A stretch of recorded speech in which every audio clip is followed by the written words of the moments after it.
Student standard 8 subject છે English 1 એમાં જે આપણે ચેપ્ટર જોવાનું છે એનું નામ છે રિવિઝન. એકચ્યુઅલીમાં રિવિઝન એટલે પુનરાવર્તન નથી, એની અંદર એ લોકોએ જુદી જુદી એક્ટિવિટી આપી છે. ટેક્સ્ટબુક છે એમાં પેજ નંબર 41 41 નંબરનું પેજ. હવે રિવિઝનમાં exercise 1 match the musician with the musical skill એ આપણે જોઈ ગયા હતા. અને exercise 2 find the name of 5 musical instrument hidden in the grid એ પણ આપણે લાસ્ટ ટાઈમ જોઈ ગયા હતા. આજે આપણે જોવાનું છે એક્સરસાઇઝ 3 કમ્પ્લીટ ધ ટેબલ. હવે આનું તો ટ્રાન્સલેશન એકદમ ઇઝી છે. કમ્પ્લીટનો મતલબ શું થાય કે પૂર્ણ કરો, બરાબર. હવે એમાં કેવું છે, જુઓ 3 કોલમ આપેલી છે A B C. આમ તો 4 કોલમ છે. ફર્સ્ટ કોલમમાં સિક્વન્સ આપેલું છે 1 2 3 4 5 6 7 7 નંબર આપેલા છે. એ કોલમમાં તમને એક મોટા સેન્ટેન્સ આપ્યા છે. પછી બીમાં તમારે ફાઇન્ડ આઉટ કરવાનું છે કે એ સેન્ટેન્સને રિલેટેડ વર્ડ કયો થાય. ઓકે, બરાબર. કોઈ સેન્ટેન્સ જેમ ગુજરાતીમાં એવું હોય કે શબ્દ સમૂહ માટે એક શબ્દ લખો એના જેવું છે. અહીંયા તમને સેન્ટેન્સ એટલે વાક્ય આપ્યું છે, એના ઉપરથી તમારે વર્ડ ફાઇન્ડ કરીને લખવાનો છે. ઓકે. અને બાજુમાં જુઓ C S S F A T અને M. આ શું છે? વન ટાઈપ ઓફ હિન્ટ છે. દેટ મીન્સ કે પહેલા સેન્ટેન્સમાં જે વર્ડ આવે છે એમાં જે ફર્સ્ટ લેટર છે એ કયા અક્ષરથી સ્ટાર્ટ થાય છે? C થી. આ તમને હિન્ટ આપી છે. જેમ અત્યારે કેબીસી ફરીથી સ્ટાર્ટ થયું, આમ તો ઘણી બધી વખત સ્ટાર્ટ થયું, તો એમાં એ લોકોને પ્રોબ્લેમ હોય તો લાઇફલાઇનનો યુઝ કરે છે. એમ અહીંયા તમને પહેલેથી હિન્ટ આપી દીધી છે. ધારો કે લાસ્ટ છે 7 નંબર, તો એમાં તમે જે વર્ડ ફાઇન્ડ આઉટ કરશો એ કયા લેટર ઉપરથી સ્ટાર્ટ થશે? M ઉપરથી. ઓકે, તો ચલો હેડિંગ મારી દઈએ, પછી આપણે વિડીયો સ્ટાર્ટ કરીએ. અને જે સ્ટુડન્ટ ઘરે બેસીને વિડીયો જોવે છે અને અહીંયા મારી સામે સ્ટુડન્ટ હાજર છે, હું દરેક વર્ડ જે હળ દેખાય એનું ગુજરાતી બોલું છું. તો તમને નોલેજ માટે, તમે લોકો તમારા રેફરન્સ માટે એનું ગુજરાતી તમે લોકો લખી શકો છો. ઓકે, હું રીડિંગ મારી દઉં પછી સ્ટાર્ટ કરીએ.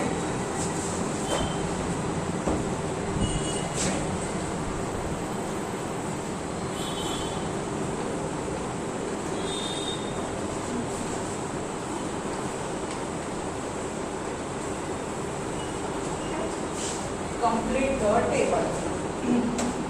હવે જુઓ, એ કોલમની અંદર બધું બહુ આપેલું છે એવું નથી લખતી, કારણ કે જે ઘરે બેસીને વિડીયો જોવે છે એ લોકો જોડે ટેક્સ્ટ બુક હશે. ફરીથી બોલું છું, પેજ નંબર 41 નંબરના પેજ ઉપરથી આપણે એક્સરસાઇઝ 3 છે આપણે સ્ટાર્ટ કરીએ છીએ. અને અહીંયા જે સ્ટુડન્ટ હાજર છે એમાંથી બી મોટા ભાગના જોડે બુક છે, એટલે આપણે ડાયરેક્ટ આન્સર લખીશું કયા? બી વાળા. ઓકે, અહીંયા હું હેડિંગ મારી દઉં બી. અને અહીંયા આપણે હિન્ટ માટે સી કોલમમાં, ચલો હિન્ટ માટે નો જે આન્સર આવશે ક્યાંથી સ્ટાર્ટ થવાનો છે? સી થી સ્ટાર્ટ થવાનો છે. ઓકે,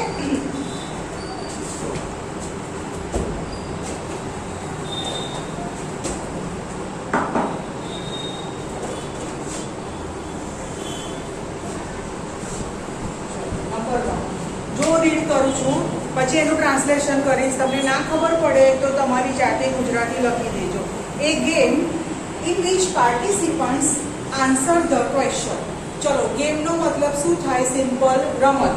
ઓકે, તમે કોઈ બી જગ્યાએ જાઓ તો ત્યાં જુદી જુદી ગેમ રમાડે, તો રમત. પછી in which એટલે કઈ ગેમમાં?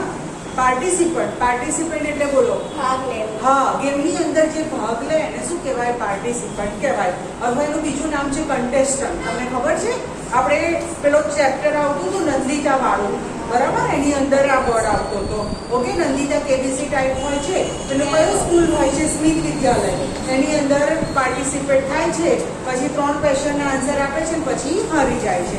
ઓકે, ચલો, પાર્ટિસિપન્ટ આન્સર ધ ક્વેશ્ચન. તો ચલો આખું ગુજરાતી શું થાય? A game in which participant answer the question. હા બોલો, ગુજરાતી બોલો. કઈ ગેમમાં ભાગ લેનારા પ્રશ્નના જવાબ આપે છે? ઓકે, હા બોલો.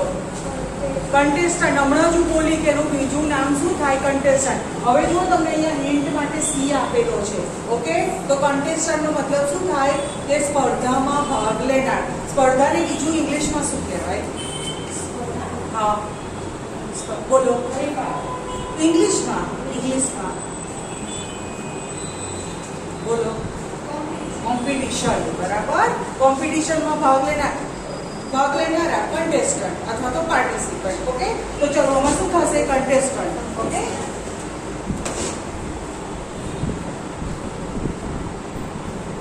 કન્ટેસ્ટન્ટ. ઓકે, ગુજરાતી લખી દઈએ કે ભાગ લેનાર અથવા તો સ્પર્ધક.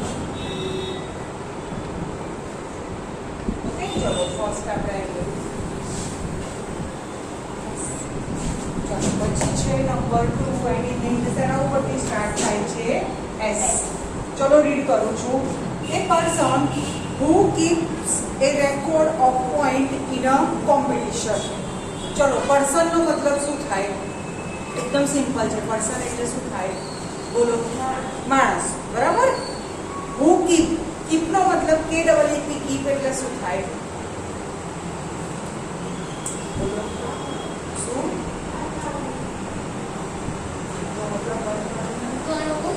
એ તો કાઉન્ટ થાય. કીપ નો મતલબ રાખવું, જાળવવું. બરાબર. તમે જુઓ ઘણી વખત તમારે વર્કશીટમાં 25 માંથી 25 માર્ક્સ આવે છે તો અમુક ટીચર લખતા હોય છે very good keep it up એવું લખેલા. કીપ ઇટ અપ નો મતલબ શું થાય? કે જાળવી રાખો. દેટ મીન્સ કે નેક્સ્ટ વર્કશીટમાં પણ તમે આવું પરફોર્મન્સ કરો. કીપ ઇટ અપ નો મતલબ આવું સાંભળ્યું છે ને? કીપ ઇટ અપ એટલે આવું ને આવું તમે જાળવી રાખો. ઓકે, ચલો.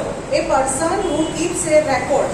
રેકોર્ડનો મતલબ શું થાય? એકદમ ઈઝી છે કે તમે જે સ્પર્ધામાં ભાગ લો છો, માની લો એની અંદર 4 રાઉન્ડ છે, તો ફર્સ્ટ રાઉન્ડમાં હવે એની અંદર માની લો 4 ટીમ પડી છે, તો ફર્સ્ટ રાઉન્ડ ફિનિશ થાય પછી પહેલી ટીમને કેટલા પોઈન્ટ મળે છે, બી ટીમને કેટલા પોઈન્ટ મળે છે, સી ને કેટલા મળે છે, ડી ને, તો એને શું કહેવાય? રેકોર્ડ કહેવાય. ખ્યાલ આવે છે? પછી અમુક કોમ્પિટિશન, હવે 2 વર્ષથી આપણે સ્કૂલ બંધ છે પણ એની પહેલાં તો તમને ખબર છે કે આપણે મોટા હોલમાં આવી રીતે જાતની સ્પર્ધા યોજાતી હતી, કોમ્પિટિશન. પછી છેલ્લે પેલો બઝર રાઉન્ડ હોય, ખબર છે આપણે સ્કેલ વગાડીને પાર્ટિસિપેટ કરતા. પછી અમુક કોમ્પિટિશન એવી હોય કે સાચું બોલો તો 10 પોઈન્ટ મળે અને કદાચ ખોટું બોલો તો -5 થઈ જાય. બરાબર. તો એ બધું જે રેકોર્ડ રાખે એને શું કહેવાય? રેકોર્ડ કહેવાય. ઓકે, બોલો. ખ્યાલ આવી ગયો? રેકોર્ડ રાખો. પ્લસ માર્ક્સ આવે છે કે માઇનસ આવે છે? ઓકે, ચલો. Record of point. પોઈન્ટ એટલે માર્ક્સ. બરાબર. In a competition. ચલો આખું ગુજરાતી શું થશે? A person who keeps a record of points in a competition.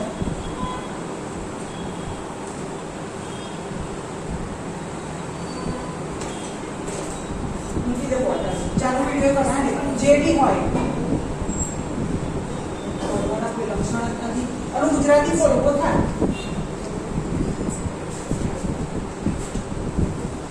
બોલો. ચલો હા બોલો. જેવું ફાવે એવું બોલો. કયો માણસ સ્પર્ધામાં રેકોર્ડ જાણી માર્ક્સ મેળવે છે? હા, માર્ક્સના રેકોર્ડ રાખે છે. ઓકે, ચલો શું થશે? બોલો. એસ ઉપરથી સ્ટાર્ટ થાય છે. બોલો. સ્કોરર. બરાબર. સ્કોરર એટલે આવી રીતે રેકોર્ડ બધા રાખેલા.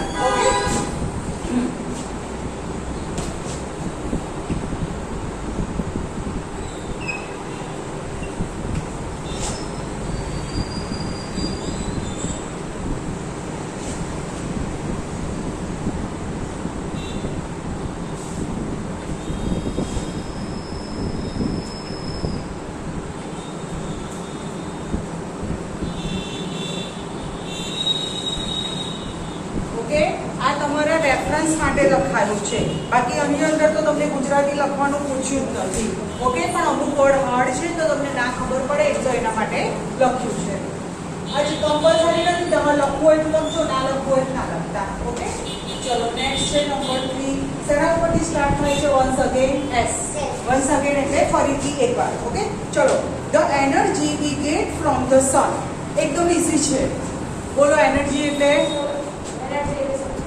ઉર્જા, શક્તિ. હા, આખું ગુજરાતી બોલો. આનું ગુજરાતી કોણ કહેશે? We get. ગેટ નો મતલબ શું થાય? જીઈટી ગેટ એટલે બોલો. હા, મેળવવું, આપવું. બરાબર. હા, ફ્રોમ ધ સન. હા બોલો. સૂરજ આપણને કઈ ઉર્જા આપે છે? હા, સૂરજમાંથી મળતી ઉર્જા. તો શું આવશે? શું?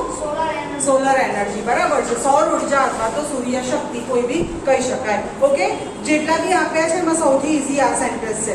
ઓકે, સૂર્યમાંથી મળતી ઉર્જા. ઓકે, એટલે શું થશે? Solar energy.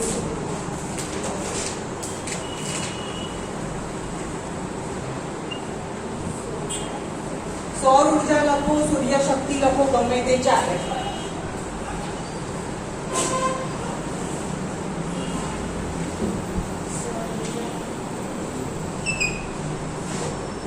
ચલો નેક્સ્ટ, તેના ઉપરથી સ્ટાર્ટ થાય છે એફ. ચલો શું છે? A person who fights to make his or her country free. ચલો પર્સન નો મતલબ તો આપણે જોઈ ગયા, માણસ. ચલો ફાઇટ નો મતલબ શું થાય? ગઈકાલે એક વિડીયોમાં આપણે બોલ્યા હતા, પાછળમાં બોલો, ઝઘડવું ને લડવું.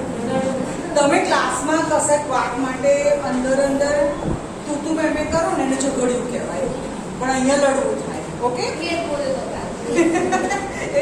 તો. ચલો, make his or her country free. Country free નો મતલબ શું થાય? છેલ્લું લખા બોલો. આ દેશ માટે, પણ ફ્રી નો મતલબ બોલો. શું? મોટેથી બોલ.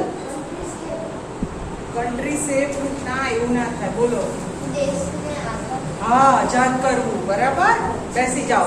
અત્યારે આપણે 1947માં બ્રિટિશ શાસનમાંથી આપણે ફ્રી થઈ ગયા હતા. ઓકે, મેં તમને એક એસેજ ચલાવ્યો તો તમને વિડીયો મળ્યો કે ખબર નહીં, 15 ઇન્ડિપેન્ડન્સ ડે, રિપબ્લિક નો તમને લોકોને મેં હોમવર્ક આપ્યો હતો. અને ઇન્ડિપેન્ડન્સ ડે ચલાવ્યો. હા, માય ફ્રેન્ડ. અને મેં જ્યારે વિડીયો ઉતાર્યો ને એ વખતે 15મી ઓગસ્ટ એની આસપાસ જ હતી. એટલે હવે તમને રિસન્ટલી કદાચ મળ્યો હશે. હા, એવું હશે, જે બી હોય.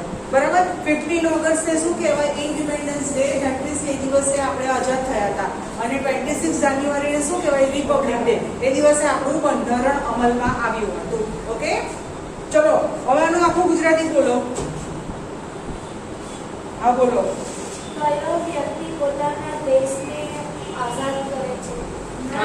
લડત લડીને. હા બોલો. કયા માણસે લડીને દેશને આઝાદ કર્યો? હા, પોતાના દેશે.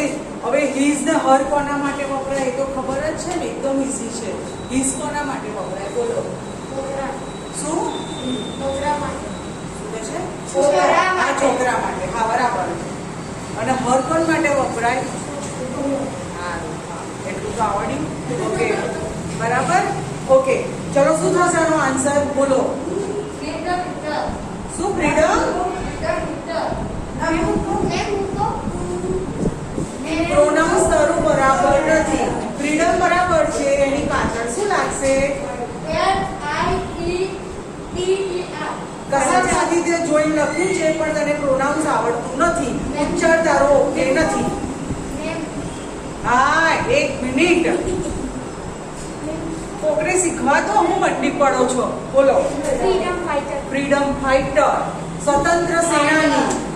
ફ્રીડમ એટલે સ્વતંત્ર અને ફાઇટર એટલે આવી જાતના સૈનિક. ફ્રીડમ હીટર નહીં, ફ્રીડમ ફાઇટર.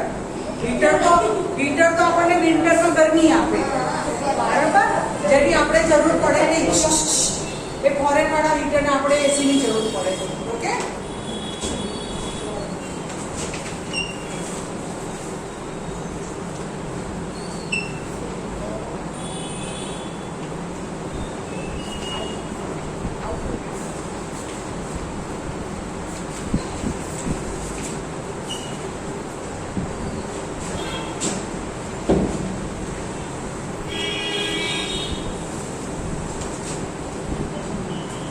next number 5.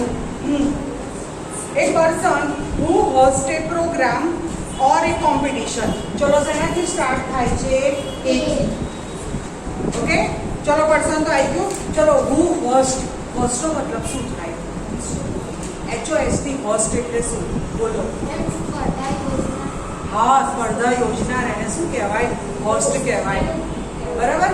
આમ જુઓ, તમારા ઘરે ધારો કે તમે કોઈ પાર્ટી ઓર્ગેનાઇઝ કરી, 2 મિનિટ લખવાનું બંધ કરો. ગાડાની જેમ લખ ના કરો. લખવા માટે ટાઈમ છે. કંઈક નવું શીખવા મળે તો ઊંધું ગળે લખતા જ હોય છે. તમારા ઘરે તમે કોઈ નાનકડી પાર્ટી યોજી, બરાબર? ધારો કે તમારું ઘર મોટું છે અને સામે આ મોટું ગાર્ડન છે, તો 45-50 જણની કેપેસિટી છે, ઓકે? અને આપણા ઘરે કોઈ બી સારો પ્રસંગ આવ્યો તો આપણે 40-50 જણને આપણે ઇન્વિટેશન આપીને પાર્ટી યોજી, તો આપણે કોણ કહેવાય? હોસ્ટ કહેવાય. અને જે આપણી પાર્ટીમાં આવે એ શું કહેવાય? ગેસ્ટ કહેવાય, બરાબર? હોસ્ટ એટલે ઓર્ગેનાઇઝ કરનાર અને ગેસ્ટ એટલે જેને આપણે બોલાયા હોય. ઓકે, તો એટલું ખબર પડી ગઈ? કંઈક નવું શીખવાનું હોય, આખો દિવસથી નીચું નાખીને લપ ના કરવાનું હોય. ઓકે, ચલો હવે ગુજરાતી બોલો. A person who host a program or a competition.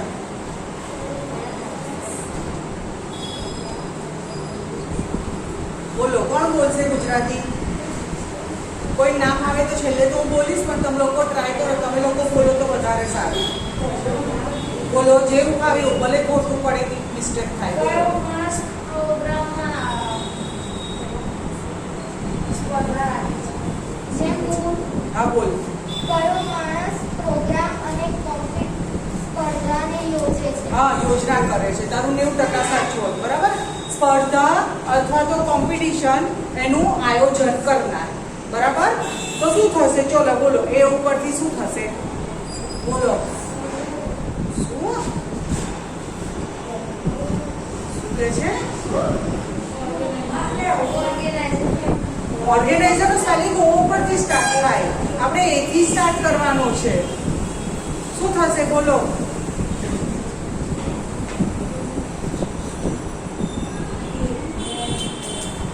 હું તમને કહું કે ઘણી વખત આપણે ઉપર કોમ્પિટિશન હોય છે તો માઇક લઈને અમુક ટીચર એનાઉન્સ કરતા હોય છે. એને શું કહેવાય?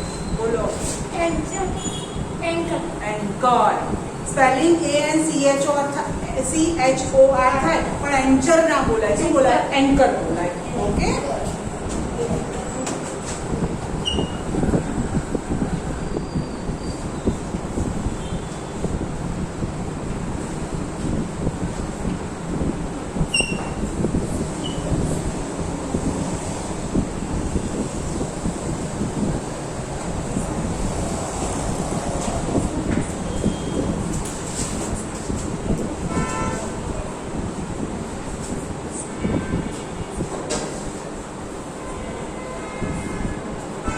ચલો નેક્સ્ટ હિન્ટ શેના ઉપરથી સ્ટાર્ટ થાય છે? ટી ઉપરથી.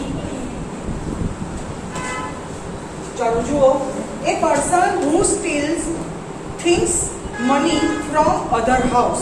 ચલો પહેલા તો સ્ટીલ નો મીનિંગ કહો. STALS. સ્ટીલ્સ નો મતલબ શું થાય? બોલો. એ STEEL. એનો સ્પેલિંગ શું થાય? STEEL. હા, ચોરી કરવી.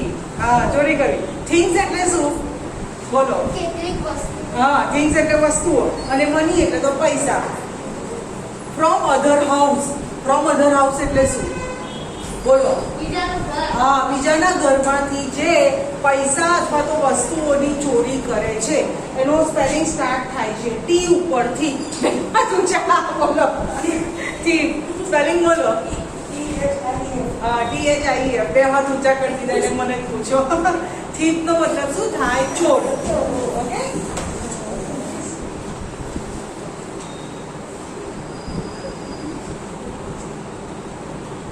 જો આ તો થઈ નોર્મલ વાત.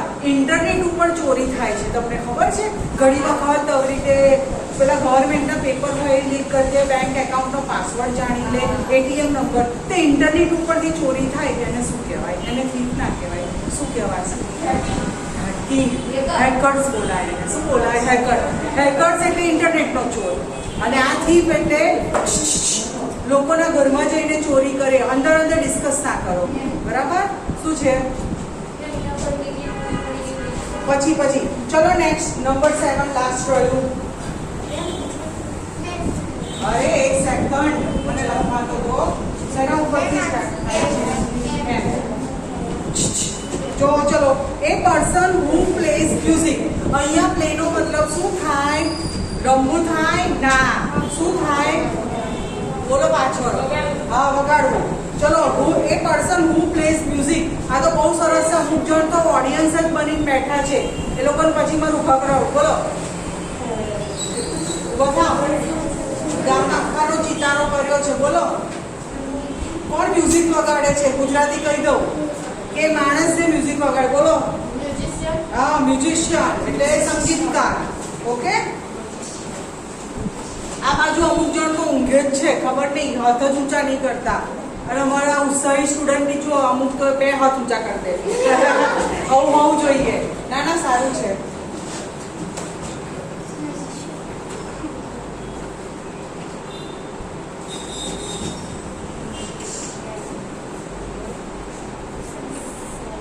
સંગીતકાર. ઓકે સ્ટુડન્ટ, તો અહીંયા આપણે રિવિઝનમાં એક્સરસાઇઝ 3 કમ્પ્લીટ ધ ટેબલ એ કમ્પ્લીટ થાય છે. નેક્સ્ટ વિડીયોમાં આપણે exercise 4 yesterday was an unlucky day for Arif and his friend. Right what happen to everyone. The first is turn for you. બરાબર, એમાં 6 સેન્ટેન્સીસ આપેલા છે, આરિફથી શરૂ કરી અને ત્રીજા સુધી. એ આપણે નેક્સ્ટ વિડીયોમાં જોઈશું. ઓકે, ઓલવેઝ વિડીયો જોવા બેસો એ વખતે બુક લઈને બેસજો અને અહીંયા જે બી લખ્યું હોય એ વચ્ચે વિડીયો પોઝ કરી અને તમે લોકો લખતા રહેજો. અમુક વર્ડ તમને ના ખબર પડે તો દરેકનું ગુજરાતી પણ બોલું છું. ઓકે, વર્કશીટમાં capital letter, small letter, full stop, question mark એ બધામાં ધ્યાન રાખો. અને અમુક સ્ટુડન્ટ વર્કશીટની અંદર ક્વેશ્ચન 2 હોય છે, 2S ડાયરેક્ટ એમાં ખાલી જવાબ લખતા હોય છે, પછી એ વર્કશીટ એ લોકોને પાછી મળશે. એવી ચેકિંગ ના થાય. 5મા ધોરણ સુધી એવું એલાઉ છે. 6ઠ્ઠા ધોરણવાળાને નથી ચાલતું તો તમે તો હાઈ લેવલના સ્ટુડન્ટ છો 8મા ધોરણમાં. ક્વેશ્ચન આન્સર બધું વ્યવસ્થિત લખવું પડે. ઓકે, નેક્સ્ટ વિડીયોમાં આપણે રિવિઝનમાં એક્સરસાઇઝ 4 જોઈશું. નમસ્કાર.